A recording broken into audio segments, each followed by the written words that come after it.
Welcome sa Dries TV. Kung interesado ka sa ganitong news, huwag kalimutang isubscribe ang ating YouTube channel. Maraming salamat! Welcome back again sa ating YouTube channel mga kakimpaw, and sa update natin ito, ang pag-uusapan natin ay tungkol sa mga importanteng ganap kina Kim and syempre kay Paula Avellino. So ang pag-uusapan natin sa update na to ay may kaugnayan nga mga kakimpaw sa nireveal po ng isa sa mga executive na malaking plano na siyang pinaghahandaan para kay Kim and kay Paolo. Sabi nga nila tagumpay ang prayers natin dahil yung request daw po ng mga Kimpaw fans ay granted na mga kakimpaw. So ano yung prayers na yan? Yan ang ikakatuwa po ng lahat. Kaya sana po itapusin ninyo ito hanggang sa dulo. Pero bago natin pag-usapan ang lahat ng yan, maraming salamat po sa inyong patuloy na pagsuporta at pagsubaybay sa mga daily update natin. Kaya naman bilang pasasalamat, narito po ang isang napili kong komento patungkol ito sa naging previous update. Mula ito kay Honey Joyce Rigora. Sabi niya, true naman kasi Misters, di mo masisisi ang mga Kimbo fans kung galit sila kay Paolo.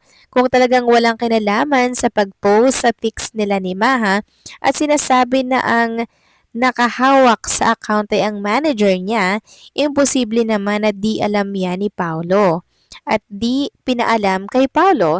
Syempre, maraming naiinis kasi alam ng lahat kung anong naging kasalanan nung si Maha kay Kimi.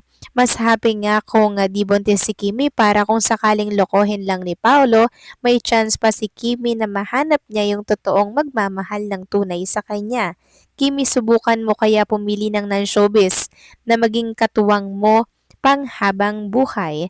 Ingat always, Kimi. Maraming salamat po sa inyong komento, Ginang Honey Joyce Rigor. So, ramdam ko rin po yung inyong disappointment. Pero, huwag kayong mag-alala, no? Huwag kayong mag-alala sa mga pinopost or nire-repost ng account ni Paolo Avellino. Kasi ang tagal na po mga kakimpaw ng isyong yon.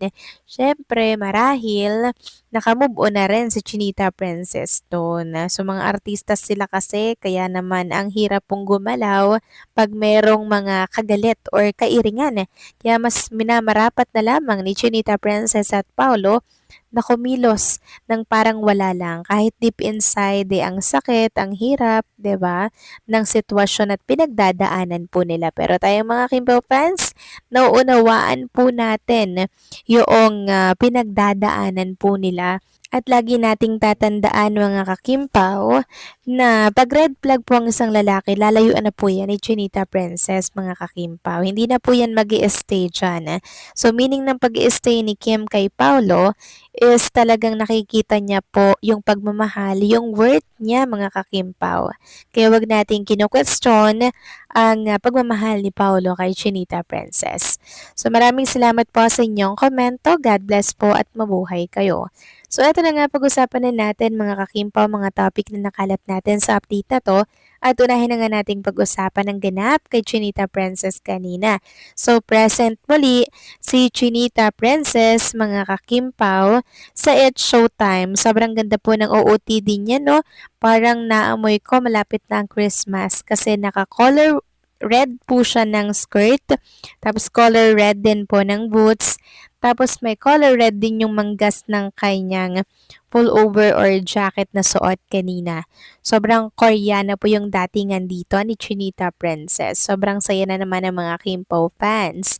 Samantalang, kinagiliwan naman po ng mga Kimpo fans and supporters ang hirit na nakakatuwa ni Chinita Princess sa picture po ni MC, Mua, and syempre ni Lassie. Sabi kasi ni Chinita Princess mga kakimpaw, nag-comment siya sa post nitong si MC. Sabi ni Kim, miss you both, ang saya naman. Kiss nga kayo. Sabi naman po ni MC, Princess Chinita, miss you too, pero bakit kami magkikiss? Diyos ko naman, nakita mo naman ako si Lassie sa malapitan. So ayan, naglolokohan sila dito mga kakimpaw. So marahil international vacation po ang dalawa kaya po namimiss na ni Chinita Princess. Samantalang next topic naman talakay naman natin ang tungkol dito sa headline natin na tagumpay ang prayers at request po ng mga Kimpaw fans lalo na po ang mga OFW dahil ito po yung malaking balita na ikakatuwa po ng lahat. Sabi nga dito sa post ng isang Kim Pao fan account, kinumpirma ni Attorney Georgie ng Quantum Films na they have been working on the international screening of Kim Pao's movie even before they started shooting. Tagumpay ang prayers at request ng mga FWs at mga KB fan abroad. So meron po kasing nag-comment ng ganito mga kakimpaw. Sana po attorney international din yung showing dahil napakaraming KPs abroad. Alam niyo yung sagot ni Attorney Georgie? Sabi niya, yes po, we have been working on it even before we started the shoot. So ito na po talaga yung pinag-uusapan nila noon pa man, hindi pa man po sila sisimulang mag-shoot, ito na daw po talaga yung tinatalakay nila.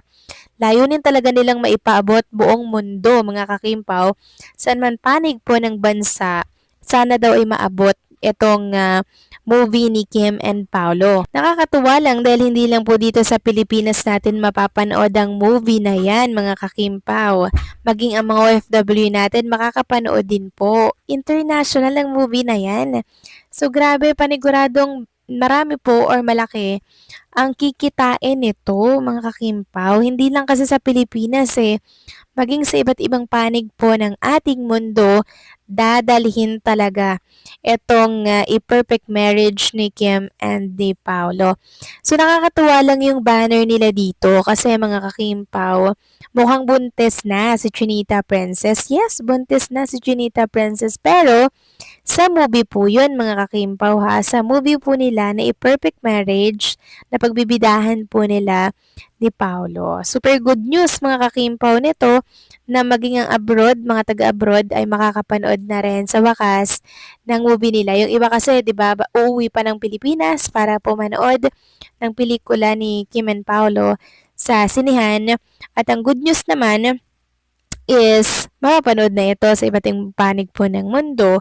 So, nakakatuwa lang dahil talagang napag-uusapan na po nila ito. Kung bagay bukas, no? Bukas po ang Quantum Film at director at producer na ipalaganap ito sa buong mundo, 'di ba? Kung saan may OFW na sumusuporta si Kim Pao, aabutin po nila 'yan. Gagawa at gagawa po sila ng paraan para po mapasaya ang lahat ng mga sumusuporta kay Kim and kay Paolo. Kaya thank you po Attorney Georgie sa napakagandang good news na to. And sana po ay talagang matuloy po ito dahil ang dami po talagang nag-antay ng anunsyo. Pero bago yan, sana po ipag-pray natin na makapasok para po sa Metro Manila Film Festival ang movie ni Kim and Paolo. So kayo ba mga kakimpaw, anong masasabi ninyo dito? Masaya ba kayo na mapapanood international ang movie nila? Please comment down below.